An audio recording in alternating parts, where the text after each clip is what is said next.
Songadh Durga shopping પાસે hit and run અકસ્માત, કાકાનું સ્થળ પર જ મોત. સોનગઢમાં ગઈકાલે સોમવારની સાંજે લગભગ 8 વાગે સોનગઢના દુર્ગા શોપિંગ નજીક એક કરુણ હિટ એન્ડ રનની ઘટના બની હતી.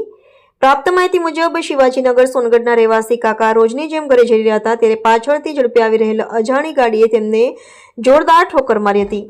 અકસ્માત એટલો ગંભીર હતો કે કાકાએ ઘટના સ્થળે જ જીવ ગુમાવ્યો હતો.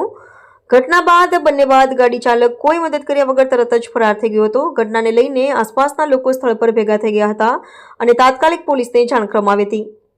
પોલીસ કર્મચારીઓ ઘટના સ્થળે પહોંચી મૃતદેહને કબજામાં લઈને પંચનામું કર્યું હતું તથા પોસ્ટમોર્ટમ માટે મોકલ્યો આવ્યો હતો.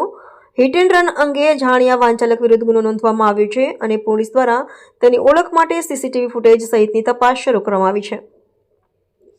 આ બનાવથી કાકાના પરિવારમાં શોકનો માહોલ છવાઈ ગયો છે. સ્થાનિક લોકોએ શહેરમાં વધતા અકસ્માતોને ધ્યાનમાં લઈને ટ્રાફિક નિયંત્રણ અને દેખરેખ વધારવાની માંગ કરી છે. રિપોર્ટર हार्दिक जोशी, सोनगढ़. मेरा नाम रमेश नारायण चौहान है। हाँ, अभी रमेश भाई आपके यहाँ ये एक्सीडेंट हुआ, ये कौन लगते हैं आपके? ये मेरे पिताजी लगते हैं। हाँ, और जैसे वो रात को रोड क्रॉस करने गए, उसको बुरी तरह से एक स्विफ्ट कार ने बुरी तरह से रोंद कर चले गई है। हाँ, और मैं चाहता हूँ कि कृपया करके मुझे न्याय मिले। हाँ, और जैसे ही हो उस ड्राइवर को कड़ी से कड़ी सज़ा मिले। हाँ, यही चाहता हूँ मैं आप हाँ, सभी लोगों से। हाँ,